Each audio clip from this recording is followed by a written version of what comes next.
Hello guys, nandito kami sa Pasay Con ulit. Nakain kami ng kain ako ng pa. Ito kami sa may Pereho, sa Joppa. Pasay.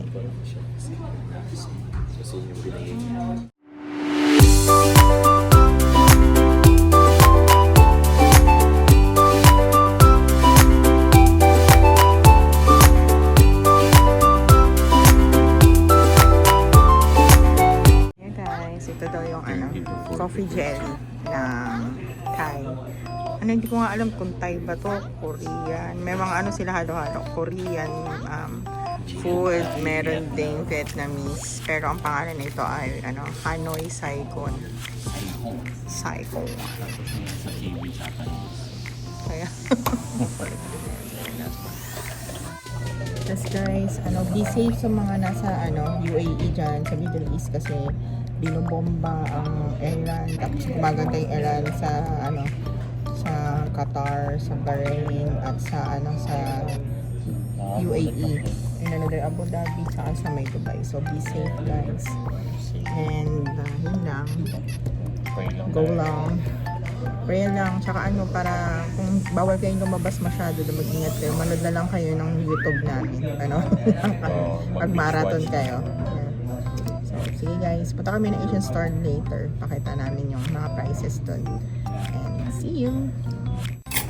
Ito na guys, ito na yung pa, masyado na akong na-addict dito. Sarap na ako dyan.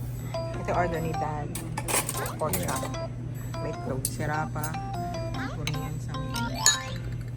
Ito, condiments lang ha. Guys, tignan nyo, meron kaming third eye. Nakikita namin yung mga ghost pep.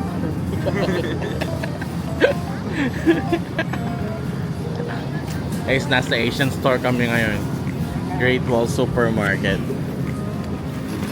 Nagbabalita. Tignan natin kung magkano yung mga presyo. Ang ganda oh. Ito mga to, Arrowhead. Grabe yung donut nila ang liliit. Ay, dried persimmon pala to. Malagyan lang nila ng snow yung nakuha nila sa lupa. Grabe ka. Hindi naman. Pasyal tayo.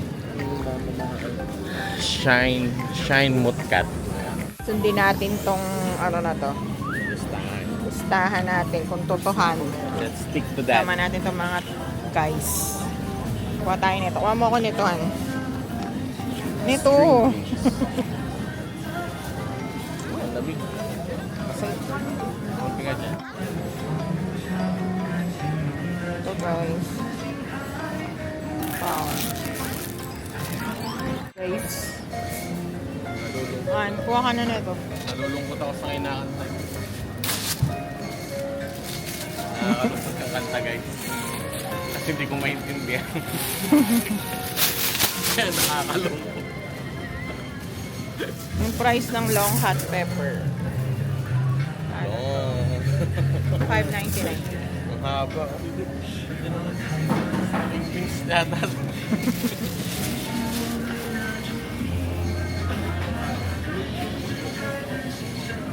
Okay na to. Okay na yan.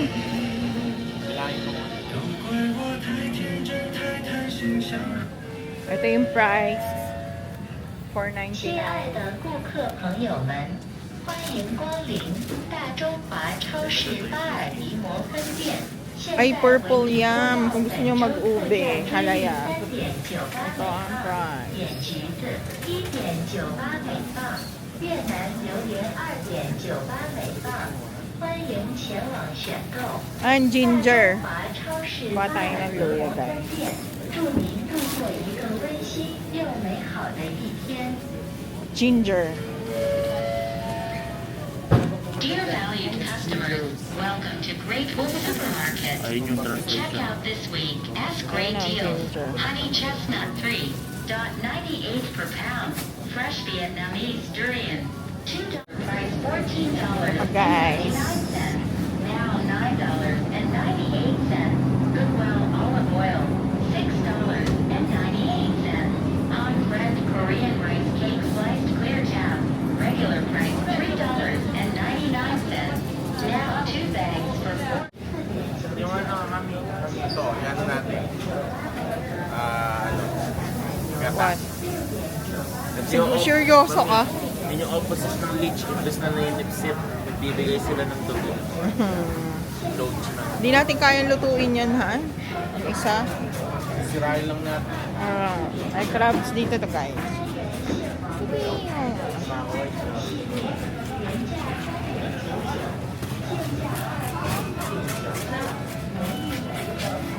Fish. May milk fish. May tilapia na kami sa bahay. Ito yung price. Per pound.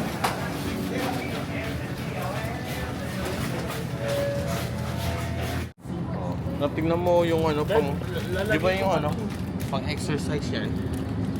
Hindi, pang roll yun. Red roller. Front runner. Ang laki ng longganisa. Straight lang. Yung chicken lumpia siya ngayon. Manila's ihawan. Ay, naku, sirapa. Masagi yung ano doon.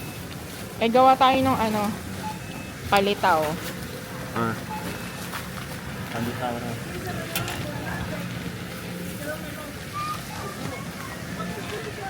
Bye, fam.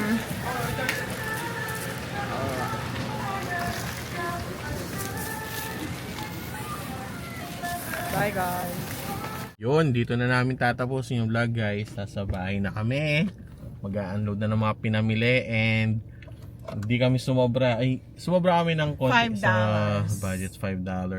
Yun lang pala yun guys, dapat mag-stick lang sa nakalista. Huwag nang bibili ng kung ano-ano. Yes, guys. Kaya ayun, may mga vegetables and ano, tawag dito, Stick to the fruits and vegetables and minerals and vitamins. Guys, ano na tayo dapat ngayon? Financially responsible, sobra times 10 for this year and for the following year. Oo nga. Oo nga guys, mas magiging ano na siya. Mas magiging financially responsible na siya. Ako ganun pa rin. Yay!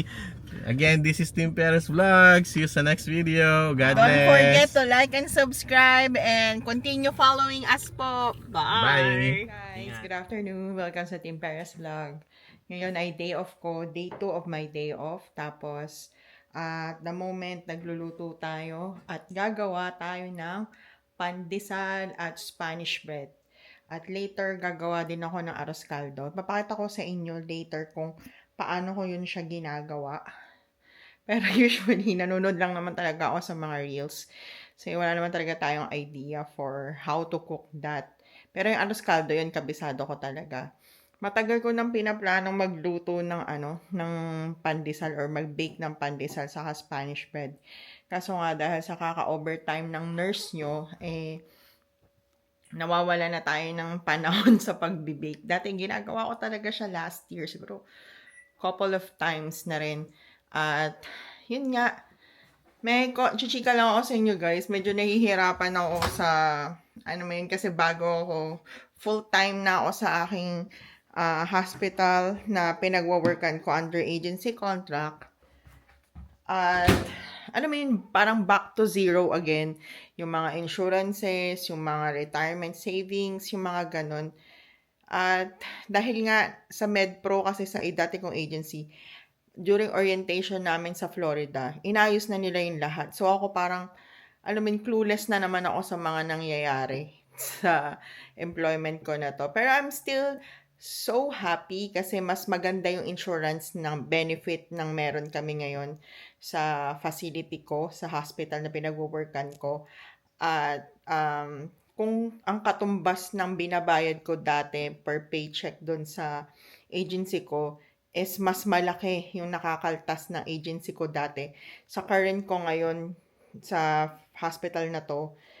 At kung i-compute mo talaga siya thoroughly, kasama na yung savings account, HSA or yung health saving account, yung mga deductions ng retirement at yung health insurance, vision insurance, dental insurance, at saka yung mga life insurance is mas makakatipid pa ako ngayon kaysa dati. Ba't napakamahal? But anyway, ikukwento ko din yan sa inyo soon. And please guys, don't forget to like and subscribe sa aming YouTube channel, ang Team Paris Vlog, para ma-update kayo sa mga processes dito sa sa Amerika bilang nurse at immigrant Filipino family sa US, lalo na dito sa East Coast. O guys, gagawin na natin. See you later. Ano guys, disaster. Ewan ko ba. Maingay lang. Ito, second batch na ng dough na ginagawa ko. Ito yung kalat. Sobrang kalat. Time check. Ngayon ay 5:25 p.m. Malapit na yung spring dito sa amin sa Maryland. At ano na rin din, sa March 8 is start na ng daylight saving time. So, mag-aatras tayo ng 1 hour. So, dati sa Pilipinas, 13 hours yung late natin sa Pinas. Ngayon, magiging 12 hours na lang sa March 8. At kung duty ka nun, maliles ng 1 hour yung shift mo. So, dapat 12 hours ka, magiging 11 hours ka na. Pero bayad ka doon. So, yun ang swerte ng mga duty sa begin of daylight saving time. Last year, pumasok ako noong end of daylight saving time. Kaya, naging 13 hours yung shift ko. But bayad naman yun. Parang naging more than, plus 1 hour yung bayad sa akin. So, yun lang. Kwento-kwento lang, guys. At nanonood din ako ng mga bagong vlogger na galing sa Amerika. Wait nga pala, guys. Baka naman gusto nyo sa mga hindi pa nakasubscribe na nanonood dyan. Goal naman natin yung 1K na subscriber. At sana supportahan nyo kami. I will try my best na mag-post pa ng vlog mostly. At sa mga tanong nyo, sasagutin natin yan soon. And yun, tuloy-tuloy lang tayo sa pagbe-bake at papakita ko sa inyo. Guys, magmo-mold na tayo ng ating Spanish bread. Ito yung maliit na nagawa ko. Dalawa pa lang, so marami pa yan guys. Tapos meron pa din yung nasa oven pa, pinoproof ko pa yung isa pang dough para sa pandesal. At luto na yung ating arroz caldo. Kita natin. Ito yung arroz caldo guys. Ayan, chicken arroz caldo. Arroz caldo naman talaga manok. Sa aming itlog. Yun lang. Pakita ko mamaya yung finished product ng mga aking binake. At sana masarap. And magustuhan ng aking family. Hindi tayo magne-negosyo guys. Wala lang para marami kasi kaming harina. Tapos wala na kaming bread. So instead of bumili ng bread, gawa na lang tayo. May pandesal tsaka may Spanish bread. Yun lang, sinishare ko lang. Guys, tapos na yung ating Spanish bread. Saka binibake naman yung pandesal. So, ito yung arroz caldo na gawa ko. Ano masasabi mo sa akin? Sarap guys. Try nyo. Binibenta ba yan? Bebenta namin. Ito guys, maliliit lang siya kasi naka 40 grams lang at under 50 grams ko siya sinukat or tinimbang. At hindi siya yung kagaya ng viral Spanish bread sa Pinas, pero I try my best. Mukha naman siya at lasa naman siyang Spanish bread. So yun guys, time check 8:45 PM, madilim na dito.